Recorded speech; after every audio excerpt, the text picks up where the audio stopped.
ኤፍኤም አፍደገ ዘመናዊ ትግራይ እዩ ብዝኾነ አጋጣሚ በትዝነበረ ሽግር ጸላእት ሒዞሞ ነይሮም ታብ ጸላእት ብዝኾነ መንገዲ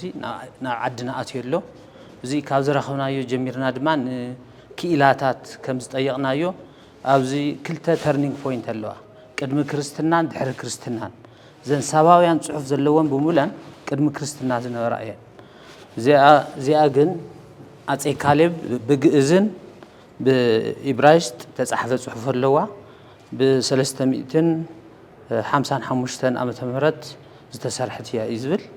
ንሶም ብህይወትና ሃለው ዲ ሞይቶም እንዴ እዚኣተን ድማ ሰለስቲአን ተፈላለያ ማህተማት እየን ናይቶም ንጉስ ማህተም እየን እዚኣ ኣብ ናይ ኣኽሱም ሓወልትታት ታ ኮምፓስ ዘላ እያ ባዕላ እዚኣ ግን ምልክታት ኣለዎ ምልክቱ ትርጉሙ ቶም ክኢላታት እዮም ዝፈልጥዎ ዘን ሓፃዊን ዚአን እውን ውሽጠን ስእሊ ኣሎ ናይ ነገስታት ድዩ ናይ ንጉሳውያን ድዩ ባዕል ሞያታት እዮም ዝፈልጥዎ ዚአን ኣምባር እየን እዛ ኣምባር እዚኣ እውን ሕዚ ዲዛይን እዚስ ኣብ ዕዳጋ የለን ብውሽጡ ናይ ሳባውያን ጽሑፍ ኣለዎ እዚኣ እውን ንእስበለት ኣምባር እያ ብውሽጣ ናይ ሳባውያን ጽሑፍ ኣለዋ እዚኣ ግን ብግእዝ እውን ተጻሕፈ ጽሑፍ ኣለዋ በአፄ ካሌብ ጊዜ ተሰርሐት ምዃና ይገልጽ ካልኦት ክኢላታት ዝነገሩና ድማ ዘን ኣቑሑዚአን ናይ ማዕድን ቫልዩን ብጣዕሚ ዓብዪ እዩ ብ2600 ሴልስየስ እየን ዝቐልጣ ሕዚ ሽዑ ብምንታይ ከም ዝሰርሕዎ ዝነበረ ነቶም ገበጣ ይመስል ግን እቲ ኤሌመንቱ ካሊእ ሓፂን ኣይኮነን ኣሎይ ኣይኮነን ሬር ኤርዝ ሜታል እዩ እዮም ሎምና ክኢላታት መራፍእ እውን እኒአ ሽዑ እዚ መራፍእ እዚ ከመይ ዓይነት መርፍእ ምዃኑ ብሓደ ምስኡ ዝረኸብናዮ እዩ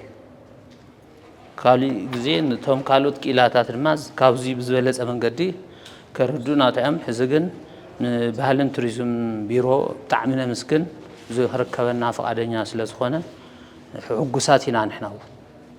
ንእሽተይ ሓው እዩ እዚ ታብ ጸላእት ዝገዞ ንእሽተይ ሓው እዩ ወፃኢ ዓዲ ዝቕመጥ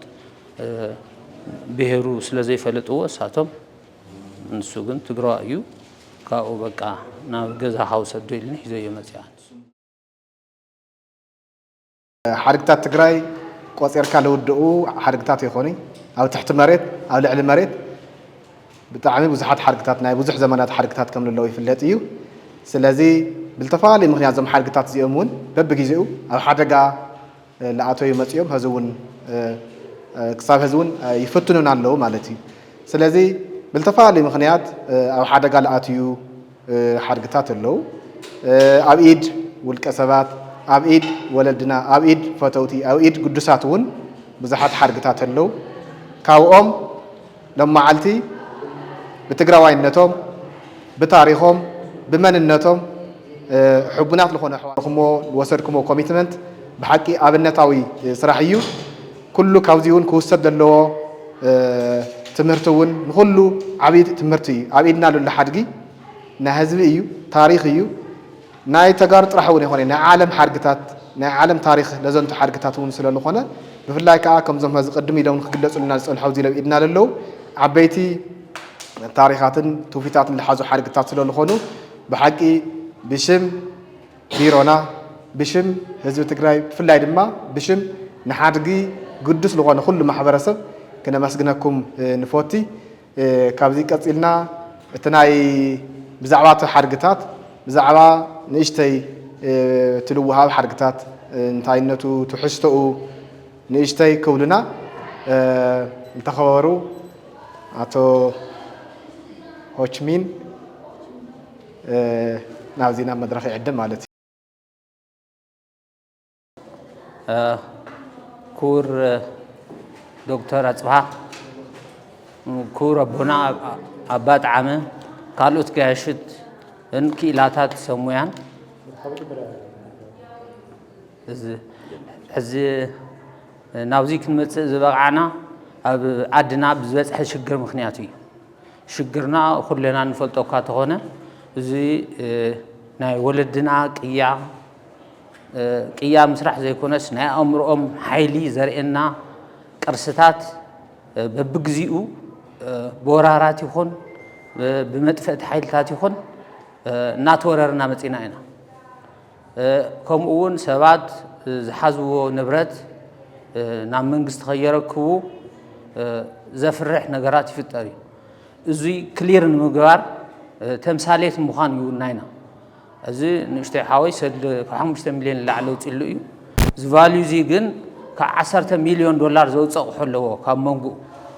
ኣንሕና ወለድና ዘፅንሑልና ቅያን እምነትን ስርዓትን ታሪክናን ስለንፈልጥ ዝንብረት እዙይ ናይ ወለድና እዩ ደም ኣቦታትና እዩ ሕዝቡን ናይ ሕዋትና ክመሓላለፍ ኣለዎ ኢልና ምስ ቤተሰብ ተማኺርና ናብ መንግስትና ክነምፀለና ኢልና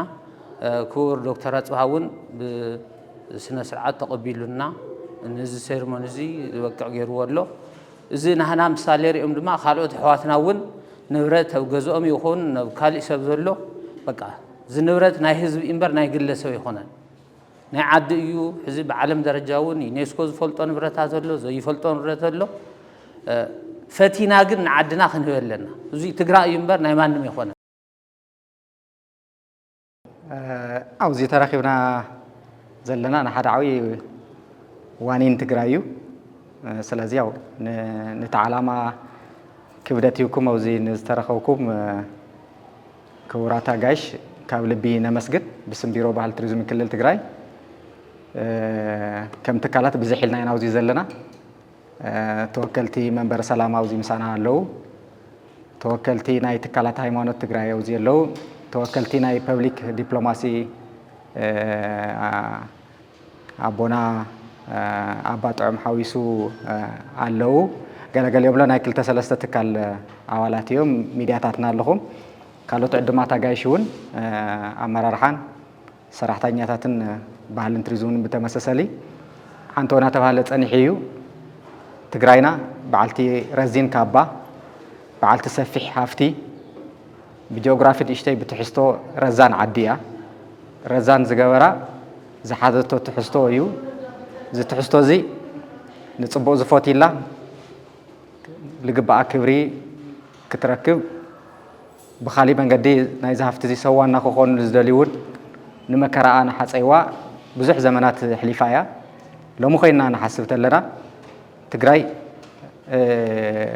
ዳኣማታውያን ኣያታትና ኣክሱማውያን ኣያታትና ድሕሪ ኣክሱም ናይ ዘሎ ግዜ እስካዕ ሎሚ ናይ ዘለናሉ ወቕቲ ዝገጠምዋ መከራን እቲ መከራ ዝወለዶ ናይ ሓድጊ ብርሰት ዕንወት ስርቀትን ሎሚ ዘሎ ትሕዝቶ ንሪኦ ተለና ናይ ብሓቂ ዘይትነፅፍ ብጣዕሚ በዓልቲ ብዙሕ ሃፍቲ ዓዲ እያ ዝኩሉ መከራ ተዘይትሕልፍ እቶም ወለድና ገዲፎሞም ዝኸዱ ሓድግታት ሎሚ ብትሕዝቶ ብመጠን ብበዝሒ ክንደይ መሃለይና ነይሮም ኢልና ንሓትት ኣለና መልሱ ንእሽተይ ክብድ ይብል እዩ ዝኩሉ መከራ እኳ ሓሊፉስ ዛጊድ ዘይነፅፍ ሃፍቲ ዝሓዘት ዓዲ እያ ግን ዘይነፅፍ ሃፍቲ ዝሓዘት ዓዲ እንዳበልና ስቁኢልና ክንጥምተሎም ንኽእል ግዜ ኣይኮናን ዘለና ተኒእሱ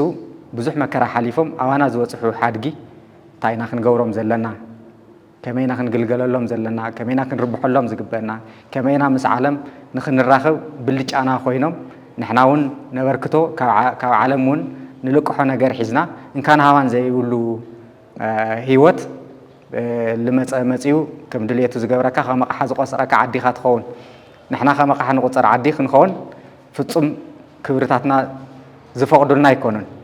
ስለዚ ናይ ዝረዚን ካባ ሰዋና ክንኸውን ዝገበሩና ሓድግታትና ሕዚ እውን መከራኦም ጠጠው የበለን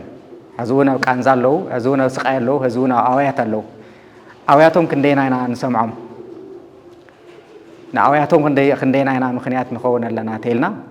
ምናልባት ብዙሕ ክንሓስበሉ ክንሰርሐሉ ክንዳጋገፈሉ ዝግበና ዓብዪ ጉዳይ እሞ ብዘመናት ዓድና ናኸፈለቶ ዝመፀት መስዋእቲ ምእንተ ክብሪ ምእንተ መንነት ምእንተ ታሪክ ምእንተ ሓድጊ እዩ ዓዲ ኣቦ ይድፈር ትብል ተለኻስ ዓዲ ኣቦኻ እንታይ ሒዙ እስኻ ትግለፀሉ ክብርታት ሓድግታት ኣለውና እዞም ሓድጊ እዚኦም ከም ዕድል ኮይኑ ኣብ ልዕሊ መሬት ትሕቲ መሬት ሰፋሕቲ ዝኾኑ ሃፍትታት ኣለውና እሞ ዘራዋን ምሕጻር ዝኣክል ኣብ ጉዳይ ሓድጊ ኣብ ሓንቲ ኣዳራሽ ተራኺብካ ወጊዕኻ ትፈላለየሎም ስለ ዘይኮኑ ሎማዓንቲ ኣብዚ ተራኺብና ዘለና ቅዱሳት ኣሕዋትና ሓደ ዓብዪ ውህብቶ ንትግራይ ክህቡ ንሕና እውን ነዚ ዓላማ እዚ ከም ዝተጣየሽና ትካል ዝሓደራ እዚ ክንቅበል ንኻልኦት እውን ተመሳሳሊ ተበግሶ ንክህልዮም ፃውዒት ከነቕርብ ኢና ኣብዚ ተራኺብና ዘለና ስለዚ ፈለማ ሓውና ሆችሚንን ኣብ ዙርይኡ ዘለዉ ቤተሰብን ዘም ሓድጊ እዚኦም ካብ ትግራይ ካብ ኢድ ተጋሩ ወፂኦም ንኻሊእ ርካሽ ዓላማ ከም ኣቕሓ ዕዳጋ ንኸይውዕሉ ናብ ክብሮም ንኽምለሱ ካብ ከርተት ናብ ክብረት ንኽምለሱ ናይ ባዕሉ ዝኾነ ዓብዪ ሚና ስለ ዝተፃወተ ኣብ ታሪክ ትግራይ ኩሉ ሻዕ ዝዝከር ዓብዪ ኣበርክቶ እዩ ሰብ ብዙሕ ነገር ይህብ እዩ ንዓዱ ሂወቱ ይህብ ፍልጠቱ ይህብ ጊዜኡ ይህብ ገንዘቡ ይህብ ሓድጊ ልዕሊ ኩሉ እዞም ነገራት እዚኣቶም እዩ ምባል ምግናን ኣይኮነን ምክንያቱ ሰብን ሓድግን ዝፈላለዩ ኣይኮኑን እዞም ሓድግታት እዚኣቶም ናይ ወለድና ውፅኢት እዮምና ስለዚ ናይ ትማሉ ወለድና ሎሚ ምስኣቶም ንናበብ ሎሚ ምስኣቶም ንዘራረብ ብዞም ሓድጊ እዚኦም ኣቢልና ኢና ትማሊና ንሪኦ ብሓድጊ ኣቢልና ኢና ብታሪክና ኣቢልና ብመንነትና ኣቢልና እዚኦም ከዓ ዝግለፁ ኣብ ከምዚኦም ዝመሰሉ ሓድግታት እዩ እሞ እዞም ሓድግታት እዚኣቶም ኣጋጣሚ ኮይኖም ካብ ኢድ ዋና ተወፂኦም ኣቕሓ እዮም ዝኾኑ ሓድጊ ግን ኣቕሓ ኣይኮነን ስለዚ ሓድጊ ከርተት ተወሲኽሉ ሓድግነቱ ስሒቱ ካሊእ ነገር ኮይኑ ኣሎ ማለት እዩ ካብኡ ከዓ ዓሳ ካብ ባሕሪ ወፂኡ ከም ዘይነብር ሓድጊ እውን ካብ ሰብ ዋና ተወፅእ ተሎ ያው ትትርጉም ካሊእ ስለ ዝኸውን ኣብ ናይ ታሪክ ተረኽ ኣብ ናይ መንነት ኣብ ዓለም ንጥምተሉ መንገዲ ትማሊና ንሪእየሉ ሎሚ ንነብረሉ ፅባሕና ንእምተሉ መንገዲ ክንዛባዕ ይገብረና እዩ ከይንዛባዕ ምስ ሓድጊ ዘለና ምቅርራብ ብጣዕሚ ክሰጥም እንተኮይኑ ኣብ ዝኾነ ግዜ ንሓድግና ንህቦ ትርጉም ሓፍ ክብል ኣለዎ እሞ ኣካል ናይ ሓድጊ ምድሓን ቃልሲ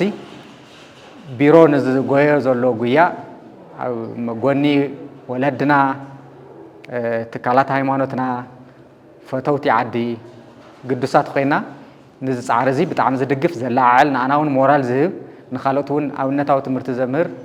ዓብዪ ተወግሶ ሒዙ እዚ ክንራኸብ ምክንያት ኮይንና እዩ ምስ ሆችምን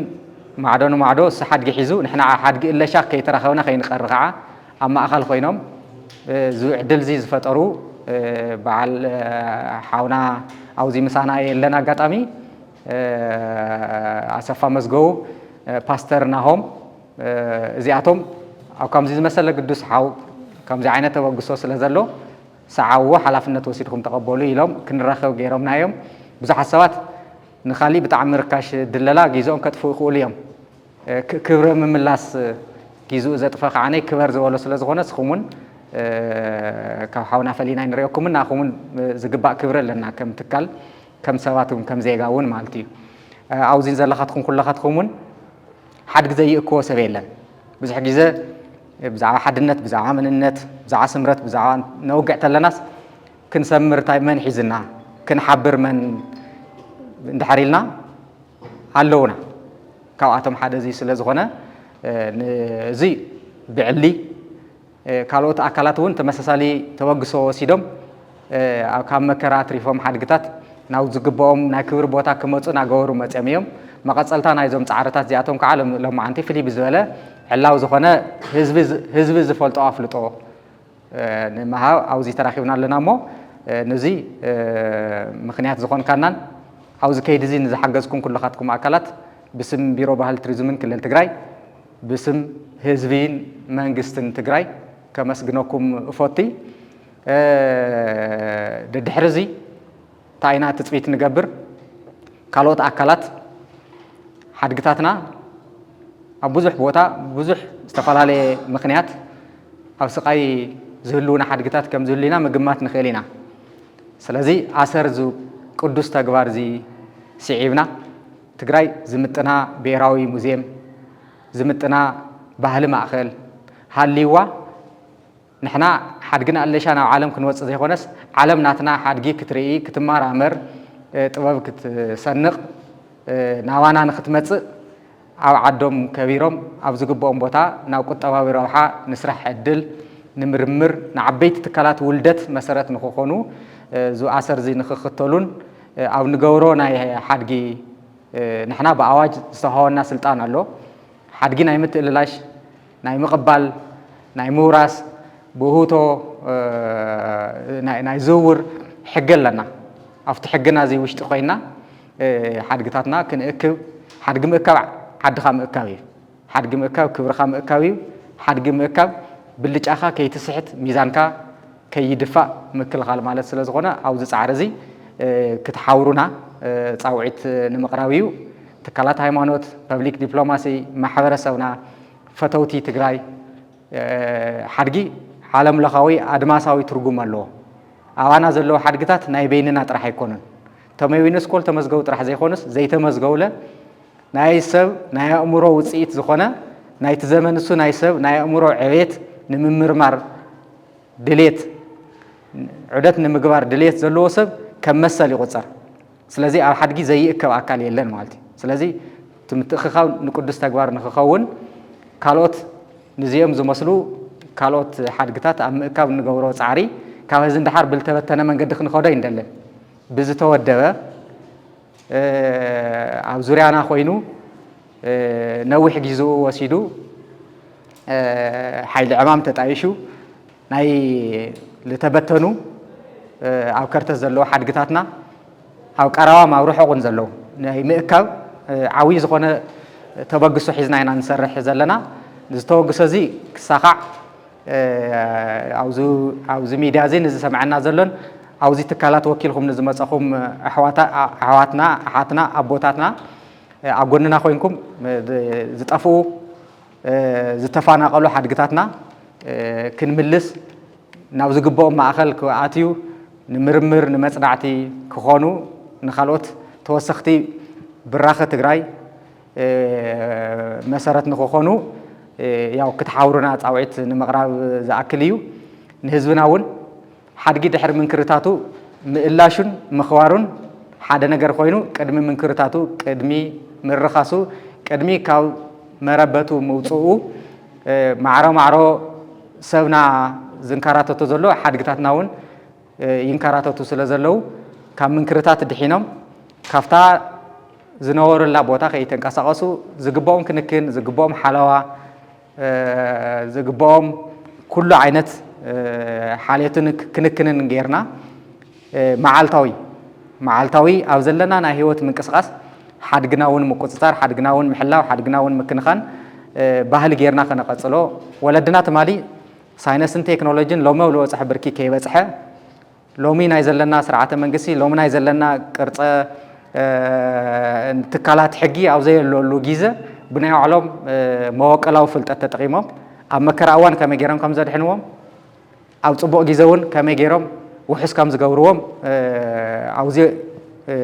ካበይ ከም ዘውፅሕዎምን ንፈልጥ ኢና እሞ እዚ ከነቐፅል ዘለና መጻኢ ወለዶ እውን እዞም ሓድግታት እዚኣቶም ናይ ምውራስ መሰል ኣሎ ናይ ምሕላፍ ግዴታ እውን ኣለና ንሕና እሞ እዚኦም ምግባር ዝምልከቶ ኩሉ ሓገዙ ክገብረልና ብስም ቢሮ ባህሊ ቱሪዝምን ብስም ህዝብን መንግስትን ትግራይ ብልዑል ትሕትናና ክብሮትን ያው ፃውዒትና ከነቐርብ ንፈቲ ንሎማዓንቲ ኣብዚ መፂኹም ዝስነ ስርዓት ርክክብ ትርጉም ሂብኩም ኣብ ዝፀበበ ጊዜኹም ቆሪስኩም ስለ ዝሃብኩም ንኣኻትኩምን ክብሪ ይግብአኩም ኣብ ቀፃሊ ቢሮና ብዘይ ህዝቡ ብዘይ ሓገዝቱ ብዘይ ኣቦታት ዝንቀሳቐስ ትካል ኣይኮነን ከቢድ ዕየ ገዛ ዝወሰደ ትግራይ ንዝበልዑ ብዙሓት ናይ ጥፋት በርታት እውን በሪ ዝኾነ ትካል ስለ ዝኾነ ኣብዚ ሓቢርና ሰጢምና ተሓጊዝና ካብዚ ዝመሰሉ ተወግሶታት ወሲድና ትግራይና ዝባኸነ ሃፍታ ክትምልስ ሃፍትታትና ርሑቕ ከይዶም እዮም ዕዳጋ ኣውሮፓ ዕዳጋ ኣሜሪካ ብዙሕ ይፍለጥ እዩ ስለዚ መጀመርያ ቀረባና ዘለው ድሒሩ ከዓነይ ኣብ ርሑቕ ዘለው እውን ስርዓቱ ብዝሓለየ መንገዲ ሓድግና ከነምልስ ኩሉ ሻዕ ካብ ጎኒ ቢሮ ባህሊ ቱሪዝምን ከይትፍለይታ ለቦዋይ ከቐርብ ይፈቱ ይቐኒየለይ ድሕሪ ዶክተር ኣፅባህ ኣኮነ እንድዒ የድሊ ነይሩ ዶሃሊ እዩ هنا كبر دكتور أصبحها مش مسارحتهم زملكة أكلات أبزي تركبوا ميديا بحبار نهايمانوت تكالاتون الله إذا كرسي زين كرن كلنا هايمانوت هوالله تري واللهم مساقل بحلاوي نجار الله ساينساوي نجارات الله مهزوب عبايا الله بحلا زراربا أبزين نبرت النري أنزلنا تقرأ الله حنت هاجر اتفلت بتاريخها تاريخها زدق فقعة بقنقة بحرقتات ببهلتاتي من تزي حنت هاجر زخبرة تاريخها حرقتاتي قد وردنا حزبنا تسددوا حزبنا تفناقلوا حرقتاتو مسبعلو خفناقلو ويكع مسبعلو حيزو خيد عدي لا يرخبن انتي دا وررتي يوم حرقتاتنا زورروا كم تي دكتور أصبحها زبلوه مسوسة مستسددة من النتو أطفيها نبعدا هذا كغيره بيزنس غير مالتي حرقنا بيزنس مغير مالت ناتفات ملكتي كم تتبه له إذا قدس تقرأي إذا تقبلوا ببي تفعل عليه نبرت نم مليونات مئتون يورو عدقين بمليونات هاي تجزاين من تزوي ناي تقرأيو ناي ولد إيو أبقى تاريخي إيو إلو ملي شلو إذا بعلو عبي أبنتي أرآيانتي من تزوي كله بفلاي إذا عينتي زي بفدال يخون بصحف يخون بزي نبرت زلو نبرتنا هم الله سخيلالو رجس عنياي إذا هذي أميزيوم بإسكان كوينو أيكن رخبون أي مثلاً كيدو خيدو تفيونه جعلي الله نا إسكان كوينو تقميت الله زمناوي تكنولوجي حجوا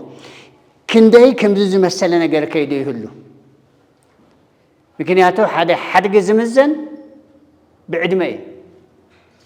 عدمه أقداسي إذا كعخم زر أنا يو كدم كريستنا زنبر الله دحر كريستنا زنبر الله جعلي نفولت أمينا جعلي ميزيوم من كتكلونا بأوروبا بناي هاجرنا نبرت قريعهم الله مليونات حزبي يجوبنيو مالت نايمن ناينا نمن نتعدي كله كنت أباوي ربحان آتاتهم كبرين آتاتهم من تزي حرقتاتنا 5 متن هبتنا يتفق له مالتيو هبتنا إن تفق 5 متن كع تاريخنا النسلم ما كلنا حضرة بفلا ميديا إذا ملالسكم مرئيونا يرأيو خالقات أبقل لك زاوت تلويو أو وسائي هنا بعدي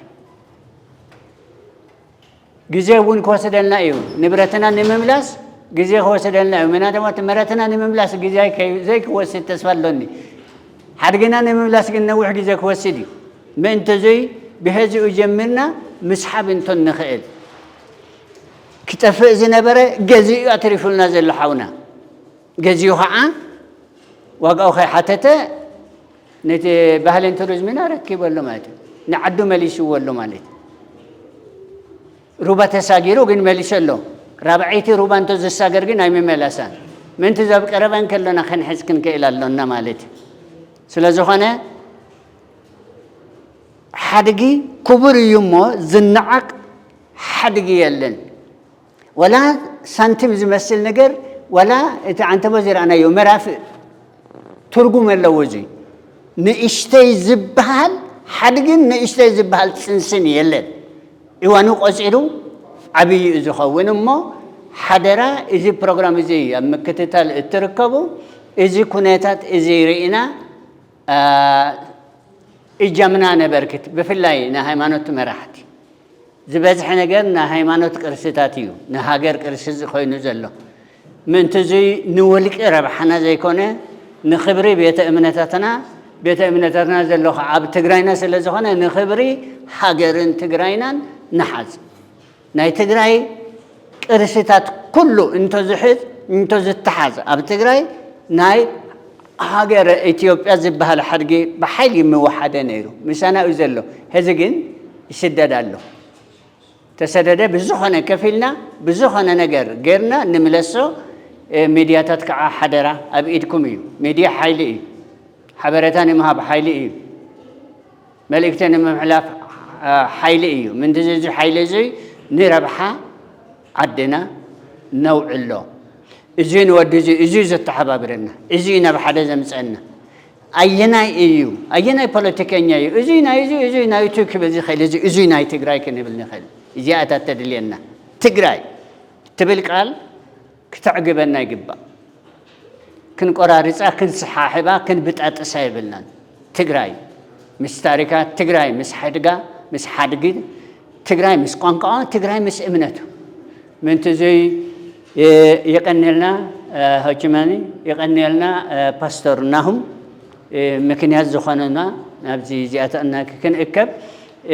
ንፈጣሪ ከዓ ምስጋና ይኹን ነው ወሃባይን ተቀባላይን ብምዃን ኣብዛ ቦታ ኣግባብ ተፈጺሞሎ ሰርቲፊኬት ክወሃብ ተሰናድየሎ እዚ ዓብይ ምልክት እዩ ይኸው ኣፍልጦ ክንበኩም ኢና በጅኻትኩም ዘይትበልዕዎ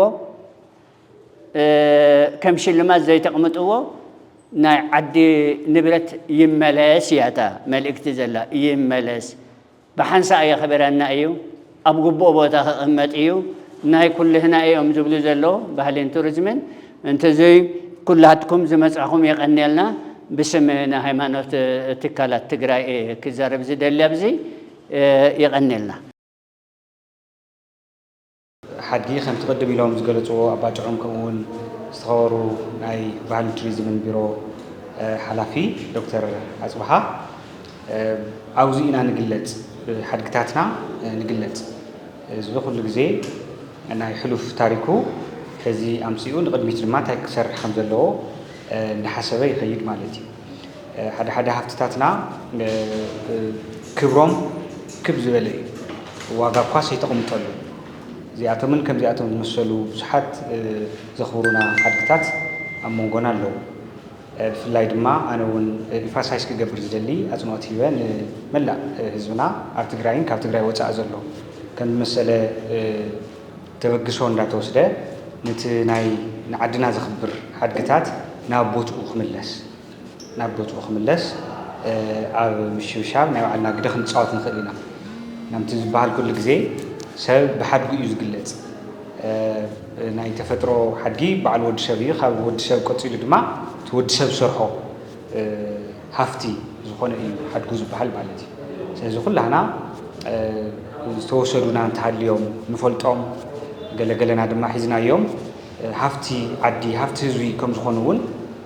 نحسوم ارتكل سويكا خمزي المسلو نوعات اليوم نتزقبقوا بيرو بمملاس هفت كله تقراوي كنقبر نوعلنا قد نتصاوت اللابو بزاقات امين نزخور زي حساب كام مجمرتات هزو كاب حساب نقراتون كاب مدلاو زي تفلينا دكتور أصبحا ناتو تيمن كابل بخمس جن يفتو بحال توريزمن صرحهم يوتات وزحات كم زخونو ياو كلنا مسكرينا نعقو حيلي زخونو كم زعينت نجارات كقرب كله مستهزبون سميرو درجو صبوا نجارات كفتر خليو خم تقدم يلوستاتن بهول ما أخل ما أخل حفتاتنا نايتجري حفتات كنا مسخلنا كلنا تجارو زخورنا نجاراتنا نركب مالتينا أبز خبر نجار دم خلنا نتف بزي أقطعي صاويتي يقرب يغني لي بتغكل حدا جزء كم معلتس معلتي صبوا معلت اللمو حواتنا أبوتاتون أبوناهم قال يصمم زي معلت زيد ما الرئي أنت لناس تقرأي بتحقون اللوس تأمانا يتركبين تأمان مركبين مهلا ودمو تقرم مالتي زي حدا دلدل نايت هزبي حلوف مان النتوس نابزي مزيو سكاب كندينا إذا أكل تنكرة حزب خمسة لنا إزري بتأكل أفتحت قطعتنا رأينا يوم زلنا أتي بتحوز نورنا هيمانتنا عبيتن معبالن بعلو زقلتي مالت السواتسي من نيرم نزبلس بسروحهم منا قد فلتهم نخل تاي نيرم نخن فلتهم سروحهم ناي سروحهم وصيتي زرينا زلو أبلي كيدان زنورون أو حدش كيدان زنورون بعلمنيهم تاي كي سرح نيرم زياتهم ناي من ولديهم إلنا رئينا زلنا يون زقومنا يون رئينا اتحلفنا ناي ولدنا زنبرو أمنتين أب كما يزبله ساعة كوينهم زقود دايزي كجلصلون كيلهم كنبل نتلنا نعبيت محدرهم يرينا محورا ونرأمون بفولي مالتي نا زمن زي سعره صراح سريحهم محلافهم تايمان تاو خيدون سلازي مساراتنا رقيصنا ينزلنا ملسلنا نخنري غيرنا زلمو بتخكل لما عنتون تفولي زغبرو مصحف قدوس زلوسي حدا تاريخ الله غرم زبلني بتعمي نو زبال سبايس علم بملؤ ابز حقونلن معلبن دو مبلنا بستسانلس حدا سباي مشوم انت رؤسو دو يلو مالتي تاريخ نخقصل سرح نخقصل زغبره نو زبال سلازي بزمننا نو خوين زترخبه نو طرحي مشوم انت بيتسو مالتي بعلن حويسو أبا أبراهام ترينا يون من إمنة قداي زي الرأيلو سبات كان أبز حسبولس نسوز تنقرون زريون ريو كان تاريخ سرحنا رينا أبزنا إلو ما عنتون كري انت لنا بتخكل بيجزء بزح تاريخ كلونا يخليه ببجزانا ناي ولدنا زحزنا يو خمس حزون مالتي تنكر راسبات جزء مون حفتن تيسدعم قرشن تيسدعم زوجيزن هسي تجارو خرداد يخلي تجارو نامنبورم كملس يخلي تجارو أبزلوا وتجارو خوينم كنبري يخليهم تجرى تبعال مجلسيتهم كجبري يخليهم بزبل حاليتهم ممسيهم وزنين تمحواتنا بتخكل برا بزحز ساعات يترفد زلك أو خان ختب زلك محبة تسئنا له ساعتين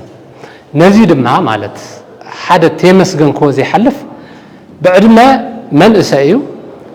بتخكل محازوتو زخون وخون مخاله تسرعات زلو ناي تግራይ بزح الساعات كون مخاله نيرو ግን ناي تግራይና ناي زحز ساعات ማለት ትግራዋይ ኮይነ ዝተረخبه ዶክተር አጽፋ አነ ከተመስግኑ ለይደል ማለቲ ኣብ ኩሉ ተረኺቡ እቲ ዘገድሶን እትን ህዝብ ዘገድስን ጥራሕ ይሰርሕ ኣብቲ ትንዑ መርከብሲ ዘይንዑ ታመርከብ ትንቀሳቀስያ ትማዕበል የንገላታ ግን ዘይንገላታ ሓው ስለዚ ነትትካል ባህልና ቱሪዝም تأماني كجبرو زخالة خالة يكونن سبات مكان بسب يقلص سباتون بتعدي يقلصوا مالتي سلازي تتكال تقليص زلو أحواتنا تزلخم مو دويلكم نات جبرو زلهم من قصاص نيشت لي مسيل كيس معكم قصلوا له خنبلنا ندلي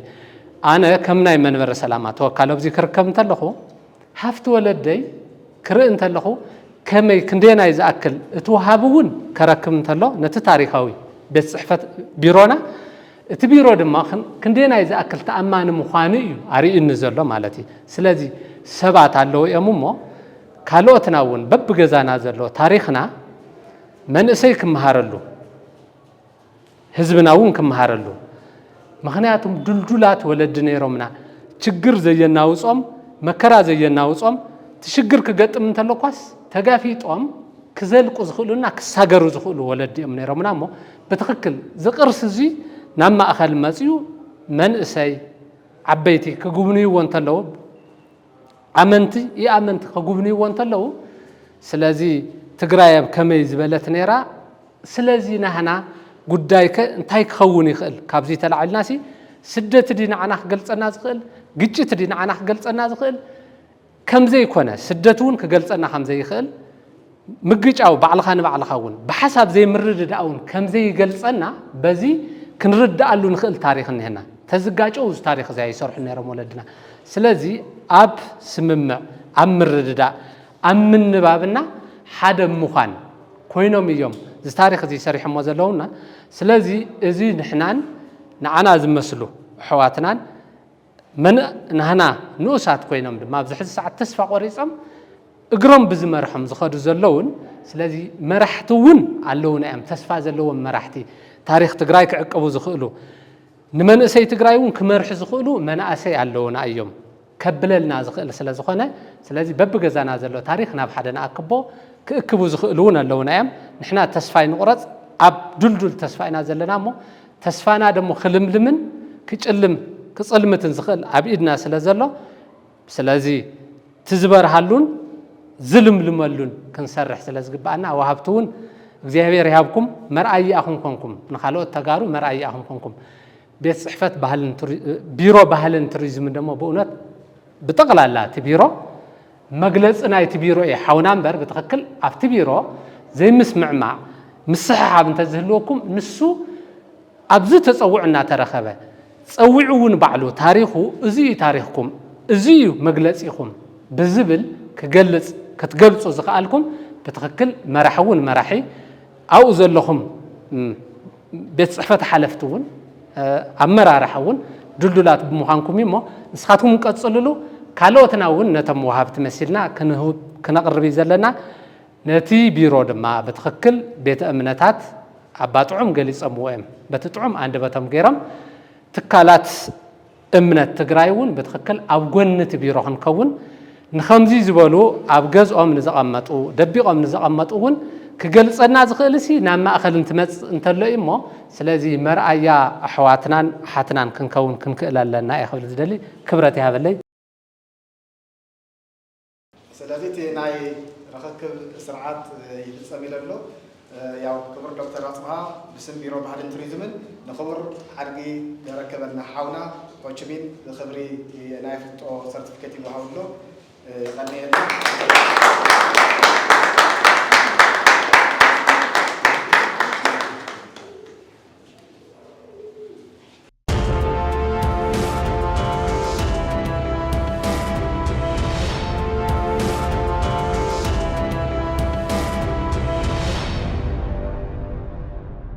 TPM